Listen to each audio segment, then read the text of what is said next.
ఓం నమో నారాయణాయ. ఓం నమ శివాయ. శ్రీమాత్రే నమ. ధనలక్ష్మీదేవి యొక్క అనుగ్రహం ఉంటేనే ఏదైనా. ధనమూలం ఇదం జగత్ అన్నారు కదండి. చింతలేని జీవితం అంటే ఆ ఇంట్లో ధనలక్ష్మి నిలవ ఎక్కువగా ఉన్నప్పుడే. ధనాన్ని దాచుకోవటం అనేటువంటిది చాలా విశేషం.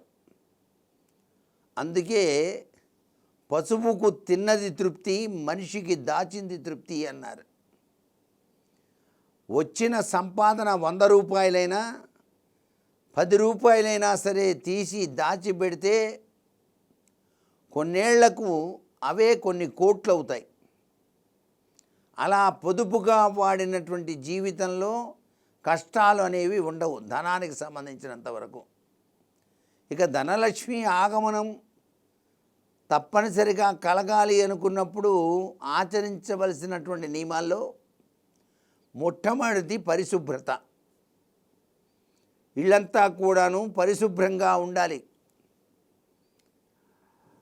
సూర్యోదయాత్ పూర్వమే ఇళ్ళంతా కూడాను పరిశుభ్రంగా చిమ్మి గడపలకు పసుపు రాసి కుంకుమ బొట్టు పెట్టి ఇంటి బయట చక్కగా ఊడ్చి గోమయంతో అలికి ముగ్గు పెడితే గోమహాలక్ష్మి అష్టైశ్వర్యాన్ని ప్రసాదిస్తుంది. కాబట్టి గోమయంతో ఎవరైతే ఇంటి ముంగిట అలికి ఉన్నారో ఆ ఇంట్లోకి ధనలక్ష్మి ప్రవేశిస్తుంది. అందుకే గోసేవ చేయమన్నారు చాలామంది భారతీయ సనాతన సంస్కృతిలో. ముక్కోటి దేవతల యొక్క అనుగ్రహం కలగాలంటే సకల ముక్కోటి దేవతా స్వరూపిణి అయిన గోమాత సేవ చేయాలి. ప్రతి శుక్రవారం మీ ఇంటి దగ్గరకు గోవు గనక వచ్చేట్టయితే, శాశ్వతంగా వస్తూ ఉంటాయి గోవులు, ఆ గోవుకు బొట్టు పెట్టి పుష్టభాగం వద్ద పసుపు రాసి కుంకుమ పూసి గోవుకు వలసిన ఆహారాన్ని తినిపించండి. మీ ఇంట్లోకి ధనలక్ష్మి వచ్చి తీరుతుంది.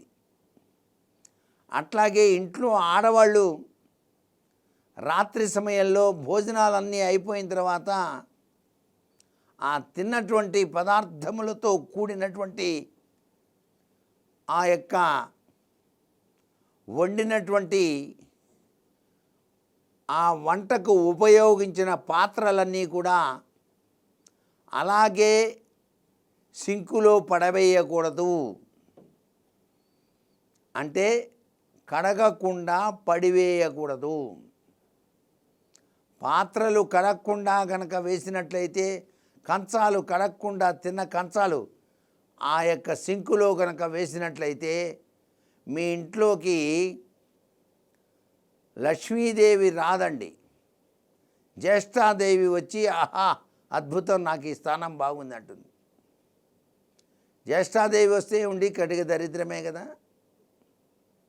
అలాగే ఏ ఇంట నిత్య దీపారాధన ఉదయం సాయం సంధ్యా సమయాల్లో జరుగుతుందో ఆ ఇంటిలోనికి లక్ష్మీదేవి ప్రవేశిస్తుంది. ఉదయం పూట దీపారాధన చేసేటప్పుడు సింహద్వారం తలుపు తెరిచి ఉంచాలి. సాయం సంధ్యా సమయంలో దీపారాధన ఆచరించేటప్పుడు దొడ్డివాకిలి తలుపు మూయాలి. గడప శ్రీ మహాలక్ష్మి. చాలామంది బద్ధకంగా నేల మీదనే బండలు చల్లగా ఉన్నాయి ఎండాకాలమని గడప మీద తలగడబెట్టి నిద్రపోతూ ఉంటారు. చాలా అరిష్టం, గుర్తుపెట్టుకోండి. ఇలా కనుక చేసినట్లయితే లక్ష్మీదేవి మీ ఇంట్లోకి రాదు. అలాగే చేతి వేళ్ల గోళ్ళు కొరుక్కోకూడదు, ఎప్పుడు పడితే అప్పుడు ఇంట్లో పారేయకూడదు. గోళ్ళల్లో శని ఉంటుంది, ఆ ఇంట్లోకి శని ప్రవేశిస్తుంది, ధనం మాత్రం రాదు. అలాగే చెప్పులు ఇంటి గడప ముందుగా విడవకూడదు. గడప మహాలక్ష్మి కదా, ఎదురుగా కనుక విడిచినట్లయితే మీ ఇంట్లోకి లక్ష్మీదేవి రాదు. చీపిరి చాట కలిసి ఉండకూడదు, ఎక్కడ విడివిడిగా పెట్టాలి. ఇంట్లోకి యజమాని లోపలికి వస్తుంటే చీపిరి దర్శనం ఇవ్వకూడదు. ఆ చీపిరి కట్టను తప్పనిసరిగా పడమర దిశలో ఉంచాలి. ఇవన్నీ కూడాను ధనలక్ష్మీదేవి యొక్క అనుగ్రహం సాధించడానికి ఆచరించవలసిన ముఖ్యమైన సూత్రాలు.